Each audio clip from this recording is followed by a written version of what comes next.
Bonjour Benoît Hamon. Bonjour. La partie recette du budget 2015 a été adoptée hier à l'Assemblée nationale à une assez courte majorité. 39 députés socialistes se sont abstenus. Vous êtes l'un de ceux-là. Vous étiez ministre il y a encore moins de 3 mois. Est-ce que vous vous sentez aujourd'hui plus à l'aise avec vos convictions ? Écoutez, j'ai fait un choix hier de m'abstenir, qui est un choix difficile, qui est cohérent avec les raisons pour lesquelles je ne suis plus membre du gouvernement. Un désaccord sur une politique économique qui privilégie la réduction des déficits pour financer, en tout cas privilégie d'ailleurs la réduction de la dépense publique pour financer à peu près 40 milliards d'aide et de soutien aux entreprises.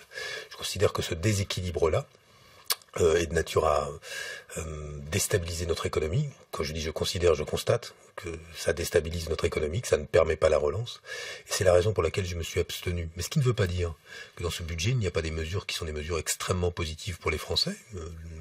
La première d'entre elles, c'est toutes celles et ceux qui bénéficieront de la suppression de la première tranche de l'impôt sur le revenu qui va améliorer leur pouvoir d'achat.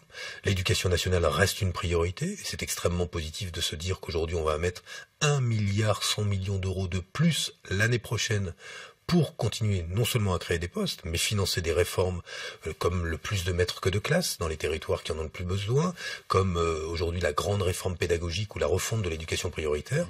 Cette priorité-là est maintenue. Ça fait de ce budget un budget qui a des atouts, mais il y a en son sein un choix politique qui est celui de la réduction de la dépense publique, une réduction si drastique qu'elle va avoir un impact sur l'activité, notamment parce qu'on baisse les concours aux collectivités locales, moins d'argent pour les collectivités locales, ce sera moins d'investissement, moins de chantiers, donc aussi moins d'emplois dans le BTP. C'est une des raisons pour lesquelles, parmi quelques autres, j'ai choisi de m'abstenir. 39 députés socialistes, c'était la fourchette haute hier, puisqu'on estimait que ça serait entre 30 et 40. Est-ce que c'est le maximum ? Ou est-ce que ce mouvement des frondeurs peut encore s'étoffer, prendre de l'ampleur ? Écoutez, moi j'aime pas. Oui, mais à géométrie un peu variable. Bah oui, mais on a le droit de. Il y a un noyau dur tout de même. Oui, mais on n'a pas le droit de. Moi, ces étiquettes, etc. Je sais que ça fonctionne mieux comme ça la vie politique. Mais le sujet, c'est qu'il y a un désaccord sur l'orientation de politique économique. Cette orientation, elle est la même dans toute l'Europe. Elle explique aujourd'hui l'absence de croissance et le fait qu'on entre en déflation. La déflation, c'est la menace pour l'économie européenne de plusieurs années, de disette et donc de chômage de masse dans toute l'Union européenne.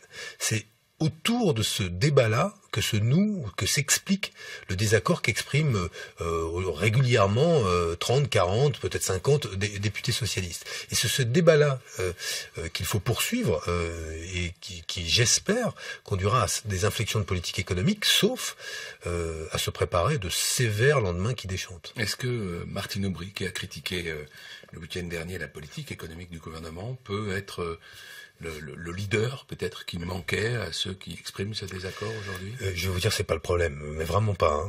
Et le sujet, c'est pas de savoir qui mène je ne sais quel front, puisqu'il n'y a pas de front. Il y a un débat sur cette politique économique amène-t-elle des résultats ? La réponse est non. Y aura-t-il des résultats demain ? La plupart des instituts de conjoncture qui sont quand même pas, à ce que je sache, des officines de je ne sais quel groupe parti très à gauche, disent non, il n'y aura pas de résultat. Peut-on se permettre aujourd'hui de continuer à réduire les capacités d'intervention de la puissance publique quand en France, l'État, c'est quoi ? La République et l'égalité.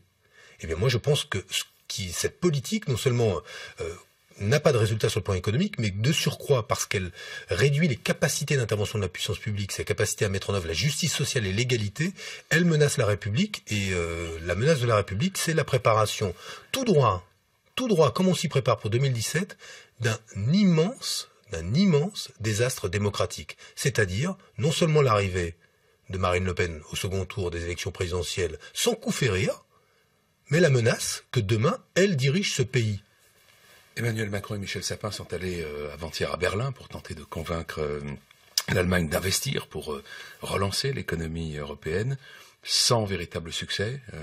Les Allemands ont répondu qu'il n'y aurait pas de dépenses publiques. Est-ce que c'est aujourd'hui l'Allemagne qui détient la clé de la reprise économique, ou est-ce que la France aurait les moyens de le faire en partie par elle-même ? Bon, je vais essayer de le dire en évitant qu'on interprète ce que je vais dire comme un propos qui renverrait toutes les responsabilités à l'Allemagne. Bien sûr que la France a des responsabilités dans le niveau de sa dette et dans le niveau de ses déficits. Mais la responsabilité historique de l'Allemagne, c'est d'avoir construit sa croissance il y a quelques années contre tous les autres pays européens, dans des stratégies qu'on appelle non coopératives. Le choix de rétablir sa compétitivité au détriment de ses partenaires de l'Union européenne, et qui l'amène aujourd'hui à être en situation d'excédent et de refuser de prendre sa part dans ce qui doit être la relance de l'économie européenne. Qu'exige l'Allemagne? Des purges et des politiques d'austérité partout ailleurs. Il se passe quoi? À partir du moment où on réduit tous notre dépense publique partout, à partir du moment où on serre les vis du pouvoir d'achat des consommateurs, plus personne n'investit ni n'achète. Alors on peut faire les politiques de l'offre que l'on veut, améliorer l'innovation, la compétitivité de nos entreprises en se disant qu'on va restaurer leurs marges.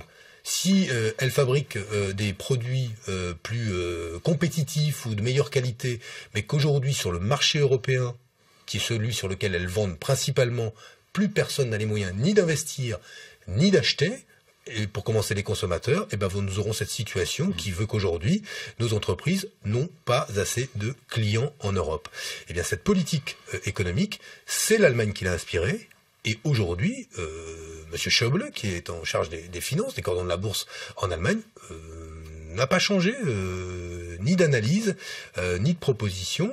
Alors il y aura un plan de moi je saluais le travail qui est fait quand même par Emmanuel Macron et Michel Sapin qui essayent d'obtenir un peu d'investissement, mais les Allemands répondent ce sera pas public, ce sera de l'investissement privé. Par définition, un gouvernement décide pas du montant de l'investissement privé, et les entreprises allemandes décideront si oui ou non elles suivent les recommandations du gouvernement allemand. L'Assemblée nationale entame aujourd'hui entamé même hier l'examen du projet de budget de la sécurité sociale qui prévoit 700 millions d'euros d'économies sur la branche famille. Est-ce que, notamment la mise sous condition de ressources des allocations familiales, est-ce que vous avez l'intention de vous battre contre certaines dispositions de ce projet de loi ? Bon, écoutez, sur ce débat-là, moi je voudrais dire que ceux qui le défendent, la mise sous condition de ressources, c'est un débat intéressant à gauche, parce qu'ils la défendent au nom de la justice sociale. Et il est indiscutable que ceux qui disent oui, écoutez, est-ce qu'une famille riche a besoin d'allocation familiale quand une famille pauvre en a peu, qu'ils y répondent non. Moi je considère que c'est un débat qui est un débat intéressant. La seule chose, c'est que je crois, même si ce n'est pas l'intention ni du gouvernement ni de la majorité socialiste quand elle défend cela, je crois cela fait peser des risques demain sur le fait qu'à partir du moment où on met en place un mécanisme d'allocation familiale sous condition de ressources, eh bien on remet en cause progressivement le principe des allocations familiales pour un certain nombre de familles, sans pour autant qu'on améliore aujourd'hui le montant des allocations pour les plus pauvres. Et je pense notamment aux familles monoparentales, souvent des femmes seules, parfois qui n'ont qu'un enfant, qui touchent la prime de naissance du premier enfant, mais qui sont, à bien des égards aujourd'hui, ne bénéficient pas d'une amélioration de leur situation. Donc on pourrait réfléchir à la façon dont aussi on améliore la situation de ces familles-là, plutôt que de ne chercher qu'à faire des économies sur la branche famille. Je vous fais part de la réaction de Jean-Christophe Cambadélis il y a quelques minutes à votre abstention sur le projet de budget 2015, sur la partie recette du budget 2015. Il parle d'une attitude déplorable. Écoutez, je l'écouterai avant d'y réagir. Je pense qu'il ne faut pas réagir avec ses nerfs dans ces cas-là. Peut-être qu'il a un peu réagi avec ses nerfs, je ne sais pas. Et vous, c'est ce que vous ne faites pas. Vous ne voulez pas réagir à chaud. Non, mais je ne sais pas s'il l'a dit. Mais il l'a dit, c'était sur RTL il y a quelques instants. Je ne sais pas comment lui a été posé la question, je ne sais pas comment il a répondu. Attitude déplorable de Filippetti, puisqu'elle a voté aussi, elle s'est abstenue également, et Hamon. Écoutez, moi j'essaye d'être cohérent dans la vie politique, et quand je quitte le gouvernement parce que je suis en désaccord avec la politique économique, il aurait été assez incohérent que immédiatement après je décide de voter le budget. Mais moi j'ai ma cohérence, je m'en tiens à cela et j'essaye d'être utile à ma famille politique. Merci Benoît Hamon, bonne journée.